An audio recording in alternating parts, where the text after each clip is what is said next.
सुनीता और माया बचपन से लेके कॉलेज तक एक साथ ही पढ़ी थी। उन दोनों की दोस्ती बहुत गहरी थी। वो दोनों चाहती थी कि कभी भी वो एक दूसरे से दूर ना हो। सुनीता की माँ अपने बेटे राकेश की शादी अपनी दोस्त की बेटी राधिका से करना चाहती थी। उसकी छोटी बहन भी यही चाहती थी कि राधिका उसकी भाभी बने, मगर सुनीता और राकेश ये नहीं चाहते थे कि राधिका उनके घर बहू बन के आए। दरअसल कुछ साल पहले राधिका ड्रग सेल करने की वजह से जेल में रह के आई थी। मैं आपको बहुत बार ये बात बता चुका हूँ माँ कि मुझे राधिका से शादी नहीं करनी। वो अच्छी लड़की नहीं है। आपको याद ही होगा कुछ साल पहले वो ड्रग सेल करने के चक्कर में जेल में रह के आई थी। इस बात को तो 2 साल गुजर चुके हैं राकेश। अब तो वो सुधर चुकी है। इंसान से गलतियां हो ही जाती हैं, इसमें क्या बड़ी बात है। नहीं माँ, मैं राधिका से शादी नहीं कर सकता। मेरा दिल नहीं मान रहा। तो जानते ही हो कि वो इकलौती बेटी है। सारी जायदाद के मालिक तुम ही बनोगे। नहीं माँ, मुझे जायदाद की कोई ज़रूरत नहीं है।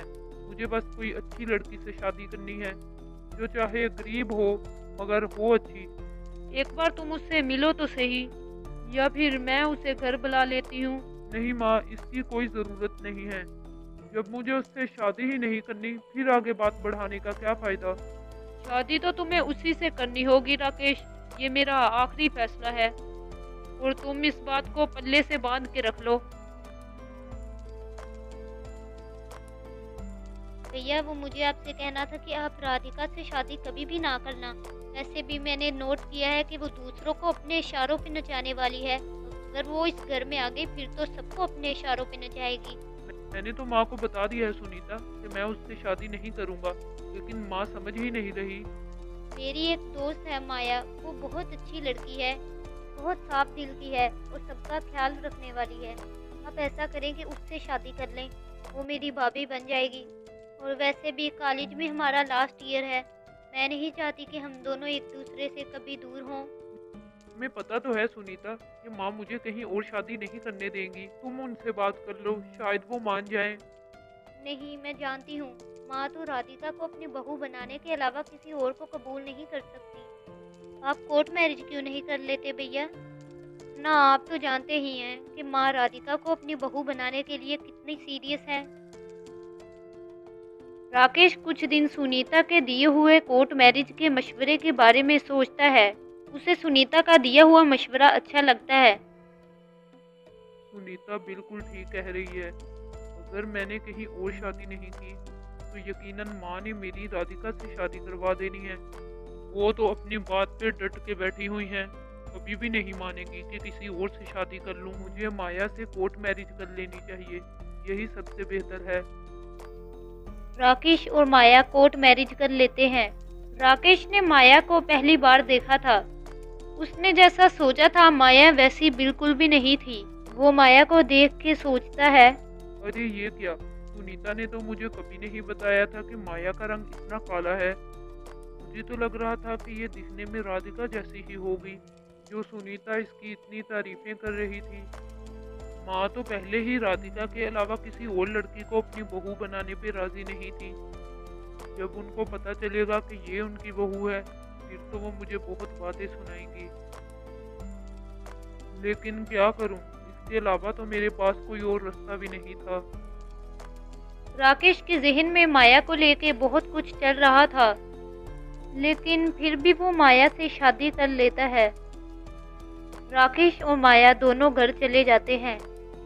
राकेश की माँ को जब पता चलता है कि उसका बेटा किसी और से शादी कर चुका है, तो वो उसे बहुत बातें सुनाती है। तुमने बिल्कुल भी अच्छा नहीं किया राकेश। इतनी खूबसूरत और अमीर कबीर लड़की को छोड़ के गरीब काली कलोटी लड़की से शादी कर ली।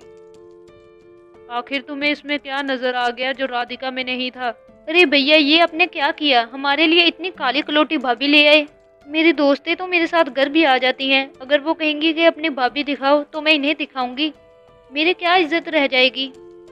और सुनीता दीदी, आपको तो ऐसा नहीं करना चाहिए था। माना कि वो आपकी दोस्त हैं, लेकिन इसका ये मतलब तो नहीं कि दोस्त को अपनी भाभी बना लो। मैं बस बता चुकी हूँ कि ये मेरी दोस्तों के सामने कभी भी ना आए। तुम्हें शर्म आनी चाहिए मीना, ये कैसी बातें कर रही हो? किसी को ऐसे नहीं कहते। तुम्हें क्या पता कि माया कितनी अच्छी लड़की है। मुझे क्या लेना किसी के अच्छे बुरे होने से। कम से कम मेरी भाभी तो इस लायक होती कि मैं उसे अपने दोस्तों के सामने ला सकती। सुनीता अपनी माँ और अपनी छोटी बहन को बहुत समझाने की कोशिश करती है कि माया बहुत अच्छी लड़की है, लेकिन वो दोनों इस बात को समझने के लिए तैयार ही नहीं थी। उन्हें तो बस माया के रंग से ही मसला था, चाहे जितनी भी खूबियां हों, उनकी नज़र में वो कुछ भी नहीं थी। यार राकेश, तूने कोर्ट मैरिज कर ली और हमें बताया तक नहीं, ये तो कोई बात नहीं हुई। हाँ यार, कम से कम तू हमें तो बता देता, हमने कौन सा तेरे घर वालों को बता देना था। इतना भरोसा तो करना ही चाहिए दोस्तों पे। मुझे लगता है तुझे हम पे भरोसा ही नहीं है। नहीं यार, ऐसी तो कोई बात नहीं है, सब कुछ इतना जल्दी में हो गया कि समझ ही नहीं आई किसको बताऊं। चल माफ किया तुझे, तू भी क्या याद रखेगा, लेकिन भाभी दिखा दो हमें। ऐसा करते हैं, हम सब दोस्त कल मिलके तुम्हारे घर आ जाएंगे, भाभी भी देख लेंगे और तुझसे ट्रीट भी ले लेंगे। अगर ये सब कल मेरे घर आ गए और माया को देख लिया, फिर तो ये मेरा मजाक ही उड़ाएंगे कि यही लड़की मिली थी तुम्हें शादी के लिए, ये मैं कहाँ फंस गया। इन सोचों में गुम हो गए तुम राकेश। कहीं तुम ट्रीट ना देने के बहाने तो नहीं ढूंढ रहे? नहीं यार, ट्रीट तो मैं दूंगा ही। चल फिर बस ठीक है, फाइनल हो गया, कल हम तेरे घर आ रहे हैं। अगले दिन राकेश के दोस्त उसके घर आ जाते हैं। उसके दोस्त माया को देखते हैं। माया के चले जाने के बाद राकेश के दोस्त उससे कहते हैं, अरे यार, माना कि तुझे चॉकलेट पसंद है, लेकिन इसका ये मतलब तो नहीं था कि चॉकलेट ही लड़की ढूंढनी थी तूने। मेरी मानो तो भाभी को दाल और सब्जी की बजाय फेयर एंड लवली क्रीम खिला दिया करो। तुम लोगों को जैसी भी लगी हो, लेकिन मुझे तो वो बहुत पसंद है और सबका बहुत ख्याल भी रखती है।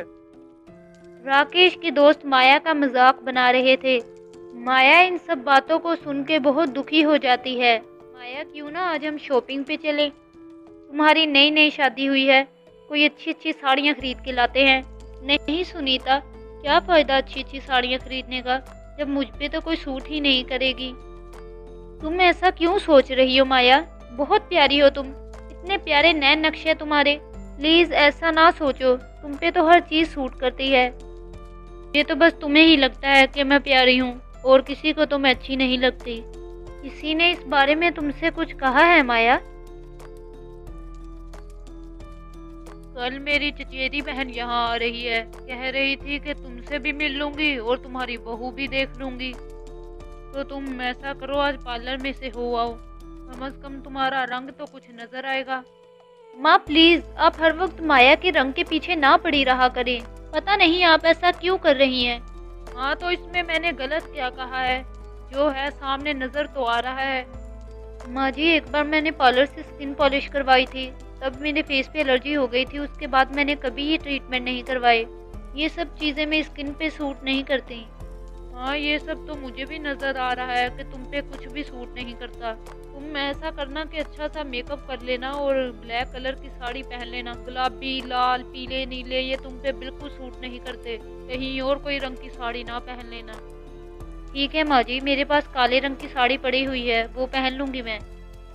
जो कल मेरी चचेरी बहन आ रही है वो मॉडलिंग एजेंट है। रोज वो एक से एक बढ़ के खूबसूरत मॉडल्स को देखती है। तुम्हें देख के अब पता नहीं वो क्या कहेगी। अगले दिन माया की सास की चचेरी बहन घर आती है।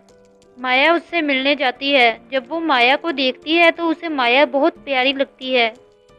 वाह सोनाक्षी बहन, बहू तो तुम्हारी बहुत खूबसूरत है। मैंने आज तक हजारों मॉडल देखी हैं, लेकिन कभी किसी के इतने खूबसूरत नैन नक्श नहीं देखे जितने खूबसूरत तुम्हारी बहू के हैं। ये बात सुन के सोनाक्षी बहुत खुश होती है, क्योंकि उसे तो ऐसा लग रहा था कि उसकी चचेरी बहन उर्फी उसकी बहू में बहुत सी खामियां निकालेगी। अगर तुम्हारी इजाज़त हो तो तुम्हारी बहू मॉडल बन सकती है, क्योंकि मैंने तो इसे अब मॉडल के तौर पे चूज कर लिया है। आगे तुम लोगों की मर्जी है। हाँ हाँ, क्यों नहीं, मेरी तरफ से तो इजाज़त है। माया ये सुन के बहुत खुश हो जाती है। वो एक मॉडल बन जाती है और सोनाक्षी भी माया को कमतर समझने की वजह से उससे माफ़ी मांग लेती है। अगर आप हमारे चैनल पे नए हैं तो इसे सब्सक्राइब कर दें और बेल के आइकन को प्रेस करें ताकि हर आने वाली नई वीडियो सबसे पहले पहुंचे आप तक।